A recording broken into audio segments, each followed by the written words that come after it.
Magandang gabi po sa inyong lahat. Andito na naman si Kyle Hunting Mutya. At mayroon na naman po tayong mga bagong nakalap at mayroon pong mga binahagi na mga gamit sa atin. Shoutout ko pala sina Ma'am Melita Kibik. Maraming salamat po sa inyo, ma'am, sa inyong tiwala.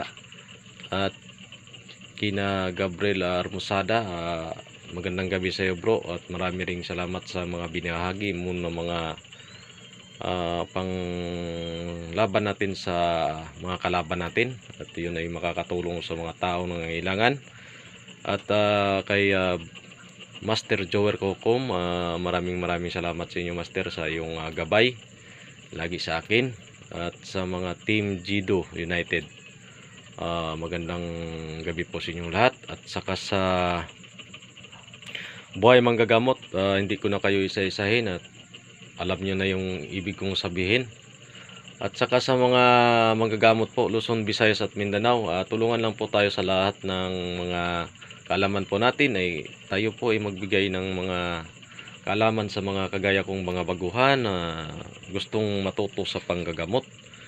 At bigyan po natin ng mga respeto ang bawat isa para po tayo magtulungan sa mga pagdating man ng panahon na kailangan nyo kami at kailangan din namin kayo, ay nandito po kami at saka nandyan din po kayo sa amin.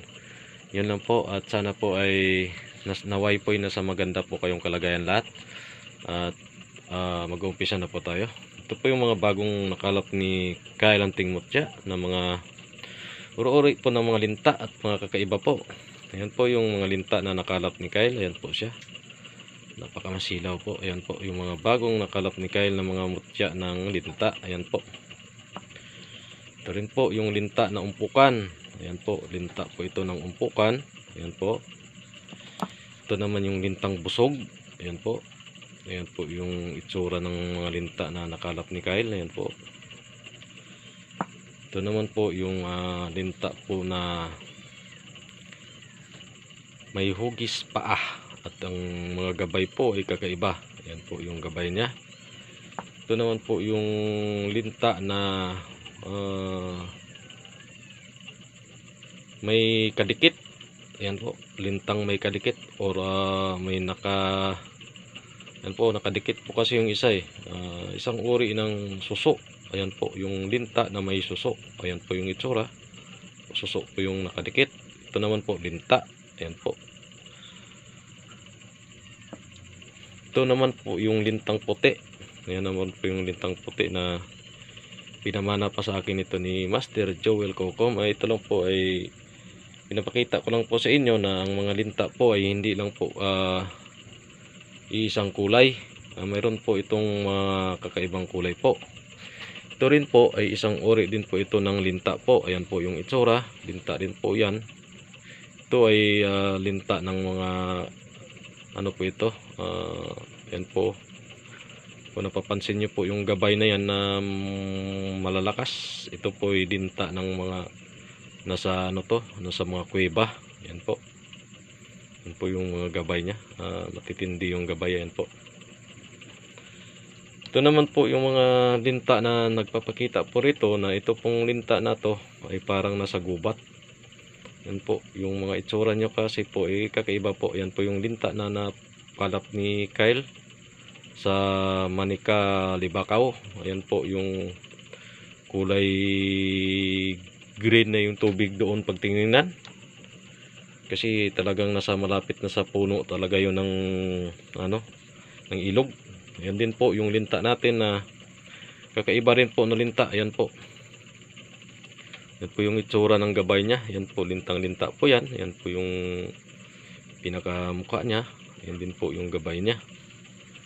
Ayan po yung gabay niya. Napakalakas din po yung gabay. Ayan po. Yan po yung itsura ng gabay. Ang gabay nito. Yan po, baliktaran po. Yan. Yan po yung linta po natin. Yan po is napakaganda po na klaseng linta. Ito naman po yung lintang tinamaan ng kidlat. Ayan po, kaya sinabi kong linta na tinamaan ng kidlat kasi dalawa po ito. Ayan po, magkatabi. Biniak niya, ayan po, parang biniak po, tinamaan sa gitna at nabiak. Ito yung itsura ng linta na dalawa. Ayan po, magkatabi po talaga yan. Ayan po. Ito yung isang ulo niya, ulo din po ito. Yan po, biniak po talaga, oh. Yan po yung mga kakaibang itsura ng ating mga linta. Yan po yung gabay niya. Yan po, dalawa talaga magkatabi yan, oh. Mag-asawa po yan, oh. Yan, oh. Ulo-ulo, tapos tinamaan ito ng kidlat sa taas. Ayan po. Linta na po siya, marami na po siyang karga. Ibig sabihin, malakas na po siya. Yan po yung itsura, nag-iiba pa yung itsura niya sa camera po. Parang nag-green. Ito naman po yung mga crystallized na pang ano to, pang laban to, pang bangga to sa mga kulam, mga barang po. Yan kasi po parang nag-aasin-asin. Yan po. Ayaw magpakita. Talaga masilaw po. So yan po. Yan po yung mga nakalap natin na mga crystallized na mga magagandang klase. Ayan po. Ayan po yung itsura niya. Talagang pang ano po, panglagay po ito sa mga garapa, panglagay din po ito sa lahat. Pero itong panglaban po talaga ito sa mga pangontra sa lahat ito. Ayan po, napakasilaw po talaga siya pag hindi natin kinabiran. Ayan po, pagka ginanyan po natin, hindi po na makikita ng camera ang lakas ng aura niya po. Pero pagka tinabunan po natin ng konti, nakikita po yan. Ayan po. Ito naman po yung mga nakalap natin na tinatawag ko, ito ay takot sa COVID. Ayan po, kasi nga itong gamit na to, ito yung buhok niya, ito naman face mask niya, kasi nakikita po natin yung ano yun po, bunganga niya po, tsaka yung ilong niya po, ayan o, na nakatabon po sa ano niya, bunganga niya. Kaya ito tinatawag kong takot sa COVID. Ayan po. Pero pag nakikita mo po yan, ang ibig sabihin po niyan ay isang uri po ito ng warrior na gabay. Ayan po. Ayan po, talagang lagpasan po yan. Ayan po, umiikot po talaga. Ayan po yung ibig sabihin takot sa COVID. Ito naman po yung uri ng mga mutya na pag ito naman ay ginamit nyo po ito sa pagtatanim, or ito po ay nagbibigay ng swerte sa mga tanim, kagaya po yung mga nagtatanim po sa bukid. Yan po, ito po yung swerte sa pagkos po. Ito ay isang uri ng halaman. Ayan po, ayan po siya, oh. Siyang uri ng halaman po. Ayan po yung itsura po niya. Ayan po yung itsura, isa uri po yan ng halaman. Ayan po, mga halaman po yan ng mga matataba. Ang ibig sabihin nito, itong gabay na to ay para po ito sa mga halaman po na nagbibigay po ito ng swerte at tibay ng yung halaman. Yan po. At nagpapaani po ng marami. Yan po yung ibig sabihin ng mutya na to. Ito naman po yung umo natin. Ayan po yung umo natin. Itim po yan, lagpasan. Ayan po yung maliit na umo natin. Kasi nga po, sinasabi ko nga po, yung umo po ay hindi po lahat yan bilog. Yan po. Pero pagka tinignan po natin iyan, kasi ito po yung pinaka-importante sa lahat yan, kasi yan ang nagpapatunay na ang gamit ay may laman. Yan po, ito po yung paikot na yan. Yan po, yung malakas po iyan. Kung marunong ka nang tumingin sa mga gamit ay nalalaman nyo na po kung ano po yung ibig kong sabihin. Ito naman po yung swerte po tayo dito, kasi nga po bato umo na po siya, may wishing stone. Ang wishing stone niya po is kidlat. Ayan po, ayan po yung itsura ng bato umong itim na may wishing stone or lagpasan po. Ayan po, napakaganda po nito. Ayan po yung umong itim na may lagpasang kidlat. Ayan po. Ito naman po yung umo natin na kulay green, nag-aagaw po siya ng brown, green. Ayan po yung umo natin. Ayan po yung itsura ng umo natin po. Ayan po.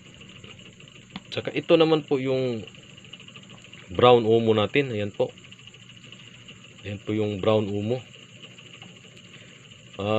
Ito po ay nakalap natin at ito po ay swerte rin po.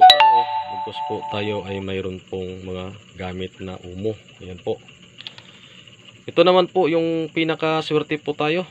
Kasi nga po naku naman, Binigay sa akin ito ni Supremo Windel Lunot. Ito po ay umo na may butas. Ayan po. May butas po yan, oh. Po, kabilaan. Ayan po yung umo natin. Kasi yung umo ko is nilimos ngayon. Yung isang umo ko na malaki, ito naman ay maliit. Ayan po yung umo natin. Ayan po. Napakaganda po ng umo na to. Kasi may butas na po sa gitna. Ayan po. Ayan po yung butas niya po. Napakaganda. Tsaka yung isa talaga na talagang napabilib ako sa nakuha ko doon sa ilog ng Manika, Libakaw. Ayan po yung puso na dugo po ang kulay po talaga nito. Dugo po talaga ang kulay ng nasa loob na puso na to. Ayan po. Talagang napakaswerte po kasi nga ang puso na to is dugo talaga yung kulay niya rito sa loob. Ayan po. Ay nako naman. Ayan po. At saka kung napapansin nyo po rito, ayan po siya. Ayan po yung gabay niya, matindi po. May babae, yan po yung babae. Mayroon po ritong kabayo na nakasakay yung babae. Mayroon naman po dito na tikbalang po ito. Ayan po, yung tikbalang na gabay ng, yan po, tikbalang po yan. Yan po yung gabay ng mutya na to. Tikbalang po yan. Ayan po, tikbalang kabayo po yan. Ayan po. Ayan po, kung napapansin nyo po, yung gabay niyan is matitindi po yung gabay. Baliktarin din po natin. Ayan po, mapapansin po natin dyan yung mga gabay po na, ayan po, puro mga puti. Ayan po, pero pagka tiningnan po natin ng ganyan yan, mahal na birhen po yan. Ayan po yung mahal na birhen. Ang hugis, wangis ng mahal na birhen. Ayan po. Nagpapasalamat po pala ako dito kay Batang Antingero, kay Sauril. Binigyan niya po ako ng medalyon niya. Tsaka dito kay Bro Gabriel, yan, binigay niya sa akin ito. Tsaka ito naman kay Master Joel Coco. Yan po yung mga binahagi po sa atin na dapat po natin ingatan. Kasi lahat po ng gamit na ipamahagi dapat sa iyo, iingatan nyo po. Ito po yung kay Bro Joel lahat. Nakuha ko po, binigay niya po sa akin. Ito po ay binigay niya na kusang loob po. Ayan po, dito rin po ay galing kay ito po ay galing din po sa ating mga butihing hindi na natin sambitin, pero mga butihin po yan. Ayan po. Yun lang po, at sana po ay nasa mabuti po tayong kalagayan. At sana po ay bigyan po tayo ng lakas ng Ama at maging matibay po tayo sa mga pagsubok na ibibigay ni Ama sa atin. Dapat po nating labanan yan. Huwag po tayong magpadala sa anumang pagsubok. Kasi nga po, pag nalampasan po natin iyon, talaga naman po na napakaganda ng buhay po natin. Yan po yung garapa. Hilaw na ginto dyan sa loob. Ayan po yung galing kay Gabriel. Po, napakaganda din po ang gawa ng ating magaling na manggagamot sa Iloilo. Yun lang po, at sana po naway ay nasa maganda po yung kalagayan, at God bless you all.